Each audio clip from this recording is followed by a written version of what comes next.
Dumelang Sanibonani. Hello, South Africa. A very, very happy new year to you. Welcome to Expressions. We are bringing you our first episode for 2022. And we know a lot of young people are asking, how is this year going to be different from last year? Well, you are at the right place to answer this question. I'm your host, Jacqueline Mapala. And I'm your host, Mkolisi Masango. Well, it is indeed the new year. Conversations about in our question today, what can the youth of South Africa expect for 2022?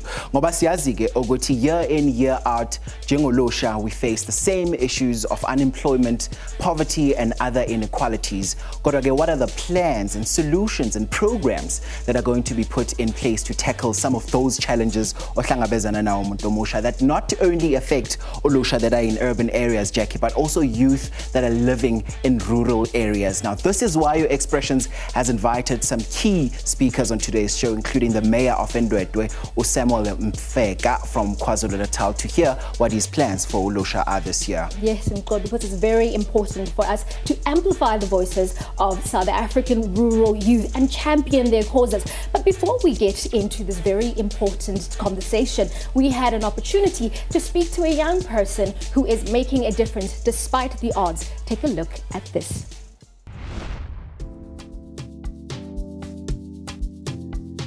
Bengisebenza corporate, and then obviously after lockdown, government retrenchment. Well, ekuqaleni first 2 months, baye basipha umsalary yethu but baye bayikhatha ngithi, and then afterwards bas retrench. And seeing that I've got a bond that I'm paying, angihlala ekhaya la kusekhaya, but I run the shop from la ekhaya, and then obviously nginomntwana, all of those things, uyabona, angeke ngize ngihlale ngithi abazali bami nabo sebabadala, uyabona. So la ekhaya vele it's ekhaya business. My dad's running his own thing, my mother and I own a shop similar to this one, but in another location. Well, before we started ngamagunya bekwamakota nama-chips nje, and then we saw the need ukuthi sifake namagunya just to add, you know. Inkinga ukuthi vele i-support ayikho. That's why abantu abayang bangakhoni, even if noma ngabe bofisa ukuyiqala into ne, but then the support is not there. You don't know where to go. Akunama programs like skills development programs whereby we can go to noma singakayiqali anything, just to ukuthi lama ideas enginawo, how do I implement, where do we go, asinama facilities anjalo around to help us with that. Well, I am hopeful, I am positive kakhulu, and I always motivate myself kakhulu vele. We've come from a rough year, it was difficult, mara sesiqala unyaka omusha manje. Things are not as bad as what they were ekuqaleni. So nabo sisi laba bayithola ngisebenzelayo basha, the ones being nabo look here, I had to let go because of the lockdown. I couldn't afford to pay them. So manje business is slowly picking up because of ama restrictions awasekho maningi. People can sit until late. I get sometimes abantu banokubhuka indawo and then cook for them, like ama societies izinto ezinjalo. So slowly it's picking up. Nami ngifuna uku-expanda from this. I'd like ukuthi kube namatafulana ngaphandle. I'd like kube ne-branding ebonakalayo from outside because khona manje ayikho that. It starts with your thinking. Ukuthi wena as an individual ufuna ini, and that's where the drive uyithola khona ukuthi yazi, actually from that positive thinking ukuthi I can do this, but obviously ama resources nani. So abantu it's high time ukuthi nathi sisukume, go out there, knock on those doors. When they reject you, go knock on the other door. But it's a passage. So there's not only one door. Knock on the rest, you will find what you're looking for.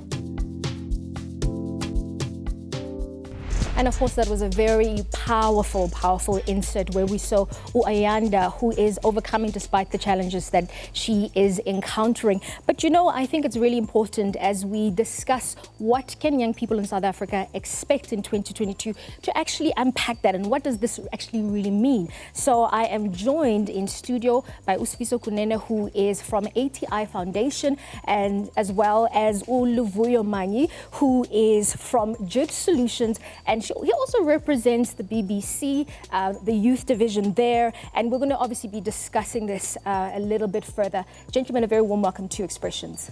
Thank you. Thank you. It's good to have you here. And of course, we just came from an insert where we saw Ayanda and, you know, some of the challenges that she's going through. And I think for you, Sfiso, I mean, you are a game changer, you are a visionary. You've done things in your community that most people would never conceive. I wanted to know, I mean, how do we get young people to a place where they're able to overcome their challenges? What are the plans, what are the programs you have in place to actually achieve that? Okay, thank you for having us here. Firstly, young people need to start thinking out of the box. You know, you need to get out of the orthodox. A whole lot of things came into play when we needed to make sure, let's bring new entities and activities in our communities, because there's a humanitarian aid program that we do whereby we give out food parcels. Now with these food parcels, we profile you as well so that you understand the socio-economic issues you are facing as an individual at home. So therefore, we are able to also to derive the exact solution when you're at home. For instance, we had a go-karting experience.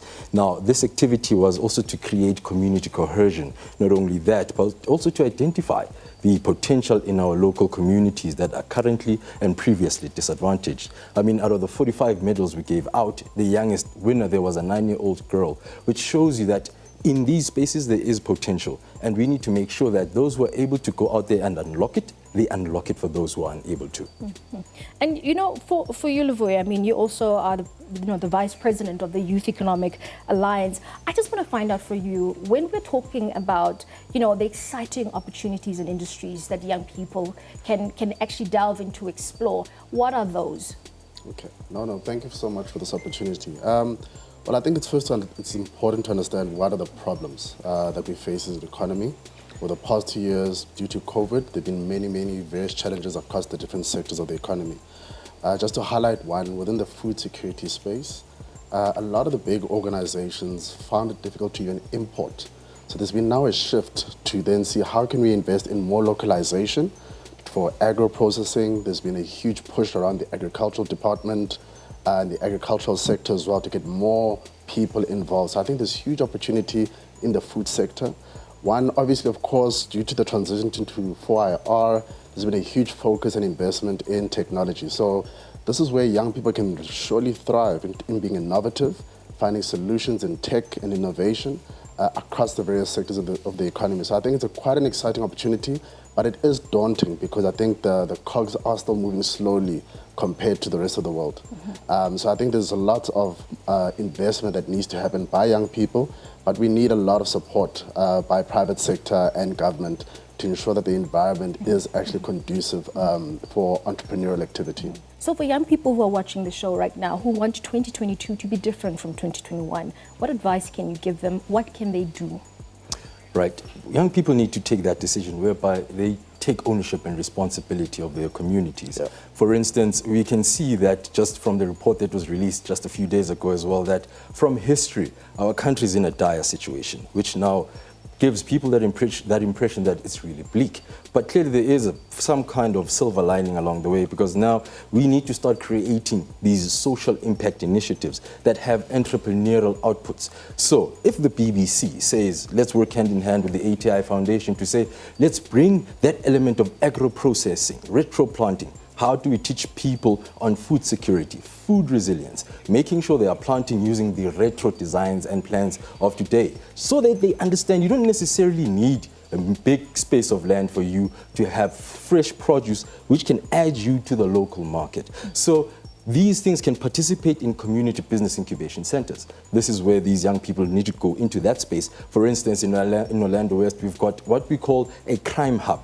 Now, CRIME is actually an acronym for Creative Reality Information Media Environment. Now, we want to encompass as much as possible in the creative, in the IT space as well, and not only that, so that these young people also understand that recycling now is what is gaining traction in this country. And we are looking down on it because it seems as if it's too dirty.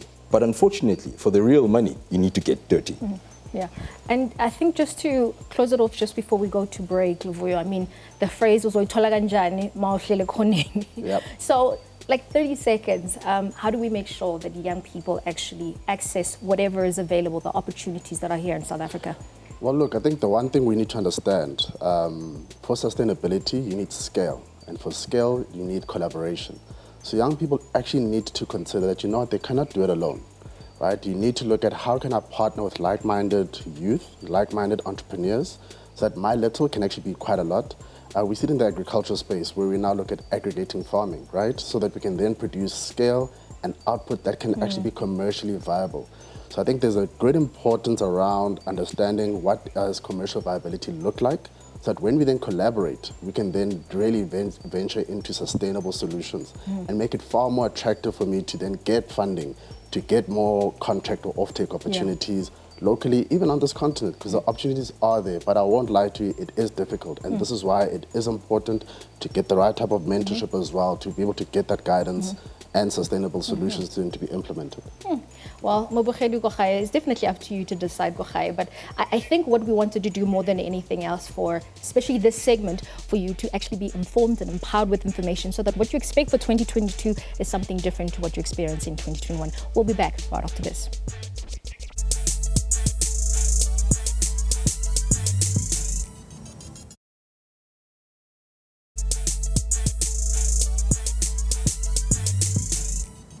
Ku-2022 expect amathuba omsebenzi, better education. Yeah. Akukho kunye ke ne-corona ngathi ngayihla kancane. For 2022, I would like to get a bursary that will pay for my fees and then it will pay for my accommodation only. Like to see more jobs, like to see opportunities open up. Yeah, and I'd like to see a less stressful South Africa in a general sense. What I'm really expecting 2022 is like education, reaching out to like education-based programs. Mina ku-2022 ngifisa ukubona le mask lesingasayifaki bese nemali le kaRamaphosa ikhuphuke khona abantu bazokwazi ukuphila right bangasebenzi. Us young people like literally trying to engage in every aspect of life and also not to try and cry to the government for aid. 2022 I expect is success. Money, obviously, you cannot do anything without money. Everything in Joburg you have to buy. So obviously money and success. Now, welcome back. You are still watching Expressions. Now, it's the new year, but will 2022 bring good or bad challenges with regards to challenges afesa ulushala la Mzansi wena lapha ekhaya? So what can the youth of South Africa expect kulo nyaka ka 2022, ikakhulukazi with regards to ulusha and people that are living kuma rural areas and disadvantaged areas? How are their elected representatives going to tackle issues abo this year? I'm now joined on Zoom by the Honorable Mayor of Ndwedwe, KZN, Ubaba Samuel Mfeka, as well as Councillor Osizwe Tsiane from Ward 67 in Tshwane. It's great to have you on the program, gentlemen. Welcome and thank you so much for your time. Thank you for having us and greetings to all. All right, we'll first go with you, Mayor. I just want to know from you. I know ababukeli bethu that might not know ukuthi Ndwedwe ingakuphi. We know where it is. Wositshela ukuthi ingakuphi so they have a better understanding. Just quickly. Well, thank you very much and greeting to your viewers and my colleague on the other side from Tshwane. Yeah, Ndwedwe, it's located in the northern side of KwaZulu-Natal in inland there, just 20 kilometers away from Tegwini municipality and 5 kilometers away from King Shaka Airport in the northern part of KZN. That's where we are located. All right. So we are talking about the challenges that young people are facing. What can they expect in 2022? Siyazi futhi ukuthi ulusha that is mostly marginalized and excluded are the ones from rural areas. And how are you planning to tackle some of the challenges faced by ulusha in those areas in terms of unemployment, teenage pregnancy, gender-based violence, kanye nama child-headed households that we normally see? No, thank you very much. Yeah, we have 5 challenging years ahead of us. I mean, we are facing Ndwedwe is one of those places affect its unemployment in our child-headed families. But we are putting together a very good team from our side and from our municipality. Let us build a very strong relationship with the young people in assisting them in terms of fighting for better job opportunities. That is why we when we started in the office, we said we're going to roll out only the programs that are going to affect only the youth, the 18 to 35s. As I'm speaking to you currently, we are running the program of driver's license and learner's license. That's only directed to the youth. So we're trying to comb the issue of unemployment, but also we're using our social cohesion partners in terms of fighting, assisting those child-headed families. So we've got a good plan that we have put together ahead of these 5 years that we've been given into this office. Now, you're putting young people very upbeat and putting us to a very, jovial and very positive start. Sizwe, let me come to you, the youngest elected councillor in the 2021 local government municipality elections. Yes. We said we were going to bring you back to ask, what have you done? What have you done to address our challenges, Olusha, thus far? It's 2022. No, thank you for having us. But let me start by mentioning that it has been a very difficult journey, fighting a stigma and a mindset from our people, that a young person is not ready. Young people themselves could not believe in their fellow peers, in support. The old people as well did not believe that we are capable of doing it. But the biggest thing that we were able to get is that we were able to get young people inspired. We were able to inspire young people to say, let's stand up, let's rise. But more importantly, through programs, because that is what we're going through. We don't have, there's a huge rate of unemployment, there's a huge rate of lack of skills, there's a huge rate of young people who don't have matric certificates. Now that becomes a very broad challenge, and it needs us to address it from bottom to up approach, in a sense that we need to understand what informs a child to drop out from school. We speak about an education syllabus that does not address the needs of a young person after matric. We are at the point where we need to not stop making excuses. We need to rise, we need to demand what we want, we need to, but at the same time, go to school, at the same time, fight for education, at the same time, where there are employment opportunities, where there's entrepreneurship, take them serious. Small business, register companies, because there are private development infrastructure projects that come to our townships, but when we must go out and look for fellow young people, they don't have these papers, they don't have this qualification. So where we are, we need to be able to say, let's organize ourselves, let's really go out and fetch what we want. All right, let me bring in Ubaba Mfeka as well into this. Now, just before the local government elections, we saw there was a sense of apathy, voter apathy. Olusha had lost confidence in public office barriers, for instance. And Olusha, most of the times, is only in the agenda, Makfika June, into the Youth Month and things like that. How are you going to keep the youth top of the agenda throughout the year? Because it needs to be 365 days. I couldn't agree with you more. I think we have that stigma of tending to think the only time where we need to pay attention to the youth is when we come to June, being informed by what happened in 1976. But honestly, as in the local municipality, we've agreed to ourselves that, look, it must be a 365 program. That is why we have started now, as we are into the office now. As I'm speaking to you now, we are busy with the bursary committees, where we're going to be awarding with, because we're targeting those youth, as my colleague Sizwe on the other side has rightfully said, that we need to target the issue of education. So as Indwet, we've made sure with all around 365 days, we're going to be focusing on the young people in terms of sport. We've created a committee that's going to run with the sports like nobody has seen it before, in terms of making sure that all the interests of the young people are catered for in our municipality. That is why we have developed a committee that is specifically designed to tackle the issues of the young people. Right now we're going to be issuing them with bursaries to assist them to go to a higher level of learning. We're dealing with the driver's license that is targeting the youth. And of course, the sports committee that we've recently developed is going to help a lot to make sure that the interest of the young people are championed within our municipality all year long. All right.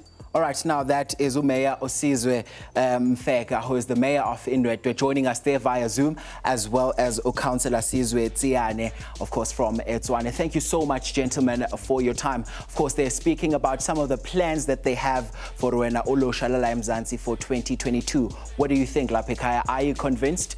Do, of course, participate in Kundlan Zethu Zokuxhumana. Expressions is back after this.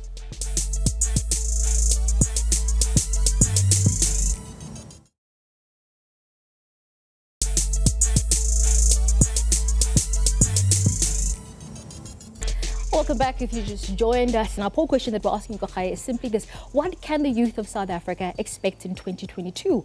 Will this new year bring new changes with regards to some of the challenges that you as a young person are facing, Kochai? So of course we're just going to be rounding the show up, and I want to give you guys an opportunity just to give some closing comments, words of inspirations to young people. There's so much despair, there's so much discouragement among young people. 2021, Shem, it showed us flames. So for young people out there who just need that upliftment, what would you guys like to say? I'll start with you, Siso.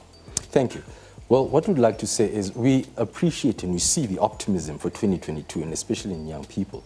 And what we're asking for is that let that optimism not fizzle out, because it tends to happen. We have certain expectations and we want them to be reached according to our time, whereby sometimes we need to give the law to take its course. Be that as it may, you as a young person, see that opportunity in your space, in your community. Start social enterprises whereby you want to make sure not only do you want to bring change, you want to make profits with purpose. And at the same time, so that you can reinvest your profits in your entities and you can better reach other communities with your initiatives. And therefore we are saying, keep it up. And Will? Well, I think it's always important, to always look internal before external. So what do you have in your hands, right? We're all designed for a great purpose. And I think because of that, we therefore are designed to create continuously, irrespective of our circumstances. So I think a champion mindset is very, very critical, despite everything else, knowing that, the things that I've got in my hand, nobody else can actually steal away from me.